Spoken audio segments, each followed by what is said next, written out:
Rio de Janeiro, home of Carnival, cachaça, and cheap cocaine. A mecca for many who seek sun, sex, and samba. Or at least that is what the majority of tourists seem to be there for. But for Brazilians, those who make their life here, there is a constant feeling of flux, of change, just about to happen, loaded with both hope and trepidation.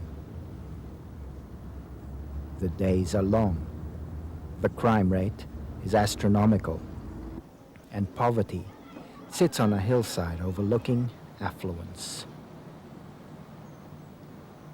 In July 1994, one more in a series of changes in currency brought about apparent economic stability compared to the previous decade of wildly galloping inflation. With the real, the new currency, Brazil had come of age.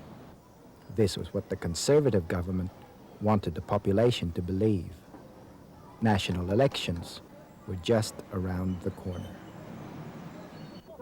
2 years earlier in municipal elections, a man who up until then had little time for Brazilian political establishment ran for a seat in the legislative chamber of the city. In his 30 seconds of free television time, which all candidates were given, he advised voters that he didn't care if they voted for him, but when they do vote, they should cast it in favor of the Workers' Party, because, he said, they are good people. Needless to say, he was elected, possibly because he was the only candidate not to have begged, bribed, cajoled, or threatened the electorate to vote for him. He became an elected legislator, a vereador of the municipal chamber of Rio de Janeiro. This man was also an established man of the theater.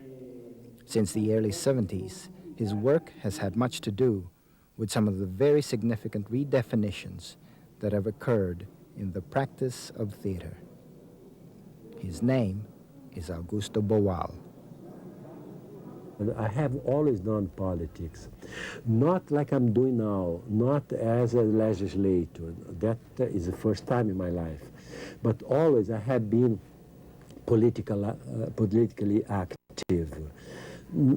What I can abandon if I get too tired because the work here is very hard, because you have to deal with some colleagues that we have here that are horrible people, that are horrible. Because who are they? Who are we? We have been elected by the population. And the population is not homogeneous. It's not, we cannot say, well, the people of Rio de Janeiro. The people of Rio de Janeiro is very much different from one another. No? So we have here everything. We have here people like myself, who am what I am. I don't know what I am, but like myself. You have people like people that belonged to the death squad, and they are here as legislators too. People with the traffic, narcotics, that are linked with narcotics, and they are represented here. They are also legislators here. People with the illegal gambling. We know about that, we see that. And so the daily confrontation with this kind of people, sometimes it's amusing, sometimes it's curious, sometimes, but it's most of the time it's very hard to deal with them. The streets, parks, and squares of the center of the city of Rio de Janeiro is home to a large number of children who have no other home. Many have been victims of violent family members. Many are lured by the possibility of escape from poverty and quick money by begging, prostitution, and petty theft.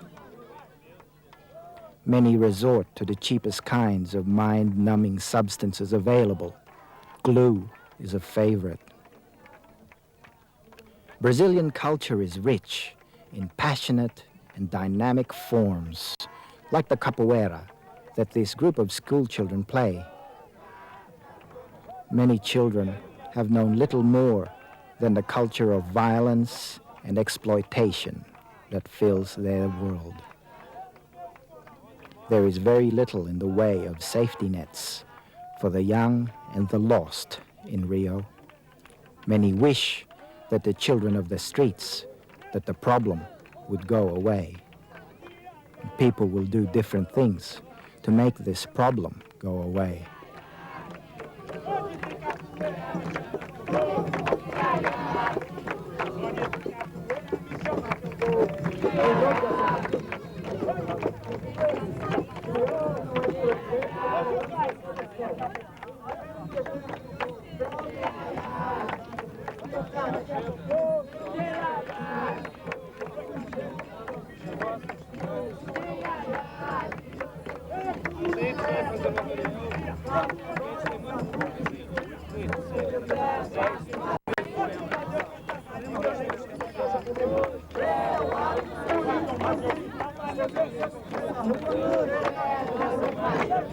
One Sunday night in July in 1993, a group of children of the streets are gathered outside an 18th century cathedral in the heart of the city of Rio.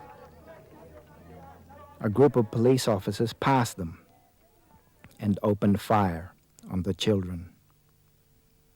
They killed 7 and injured many more. The massacre sparked disgust and horror worldwide, but little is heard of the individual deaths that occur much more frequently and in less visible circumstances at the hands of the death squads.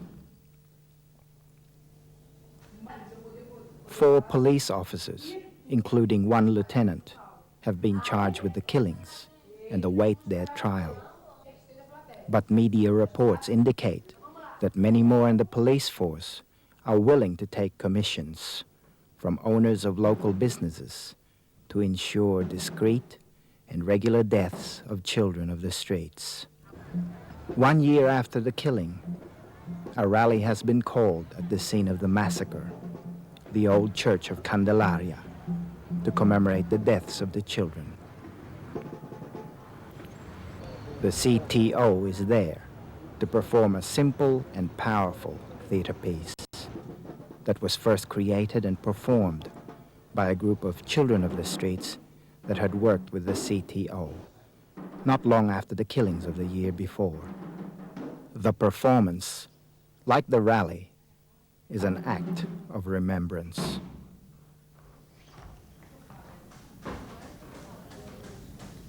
Vai, Regina.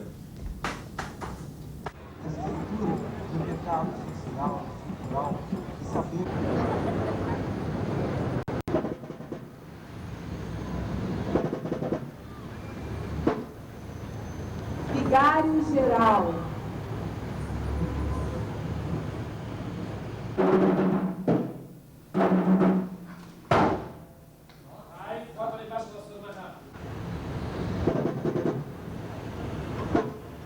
Hermógenes e Reinaldo.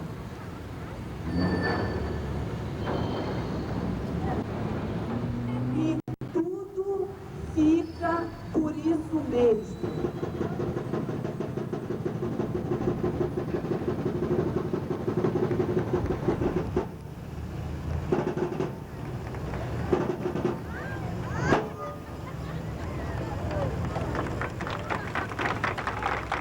Muito obrigada.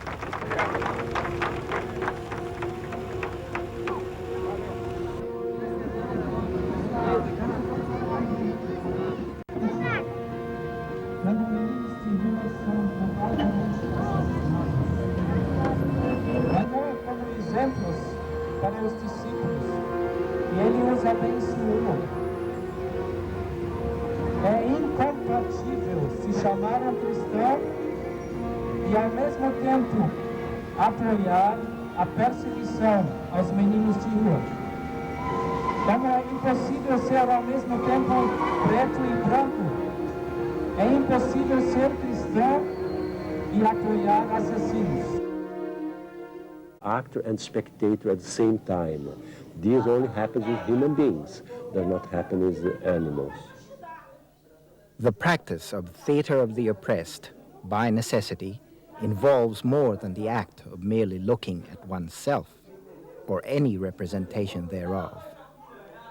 The process of empowerment demands that those who are made passive by the conventions of the form, in conventional theater this means the spectator, be given the choice to participate in the action as actors do. In theater of the oppressed, the spectator becomes the spectator. For this, the wall comes down. The fourth wall is not so much abandoned as given an entranceway by which those from the other side may step through. This is the essence of a system of theater of the oppressed known as forum theater. To abolish the fourth wall is important to allow the transit, the transitivity between the scene.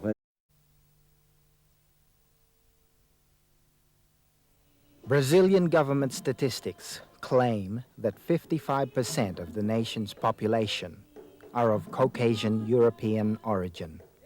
In another word, white. This is totally believable, only if you never actually see the place or its people. The lie seems to want to maintain the same beliefs that made the original Portuguese colonizers one of the largest importers of Africans for slavery, and drove massive pseudo-military campaigns to capture Amazon Indians for the same purpose. In Rio, the grandchildren of slaves make their lives among the grandchildren of slave owners.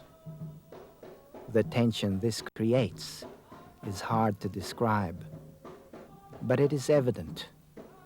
The overwhelming majority of street children in Rio are black.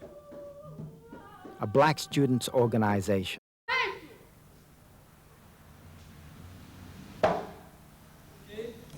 Vocês poderiam entrar e mudar e dialogar com os opressores aqui da peça. with the challenge issued, audience members discuss possibilities for change in the way that the protagonist of the story handled her situation, and then undertake the task of changing the situation through action by taking the place of the protagonist. In this play, many who intervene in the action pick up on a scene where the parents of the protagonist try to make her hair straight by a variety of means. To make her look more attractive, her parents say. To make her look less like an African black. Acho que o ano que vem, no Brasil, nós teremos 300 anos de Zumbi. Zumbi foi um líder negro que há muitos anos atrás, muitos anos atrás, ainda não era Brasil, era uma colônia de Portugal, e ele criou uma república, um país dentro do Brasil, chamado Palmares, né? E ele foi um dos reis desse país. Esse país durou, se eu não me engano, acho que 200 anos, aproximadamente, né? Então, ele faz 300 anos agora, né, do seu nascimento, Zumbi. E a comunidade negra do Brasil, a população negra do Brasil, está se organizando para fazer bastantes atividades para resgatar esse herói negro, que nós não temos na história heróis negros oficiais, né, somente portugueses ou brancos. Então, meus avós eram escravos, entende isto? Então não foi possível na história ter um herói negro atuar nos livros de história. Ainda não existe na história, na escola, a parte negra não é falada. não é falada na escola, oficialmente. No teatro, e principalmente com essa técnica do teatro oprimido, que a gente vem desenvolvendo, há uma possibilidade do diálogo social acontecer. E o que acontece é um problema que nós não conseguimos atingir, enquanto teatro, milhões de pessoas. A televisão atinge milhões de pessoas e o teatro não.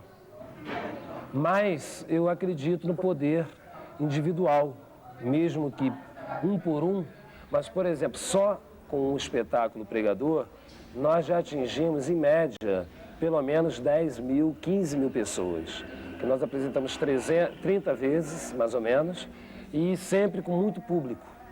Nas universidades, a média de público são 400 pessoas.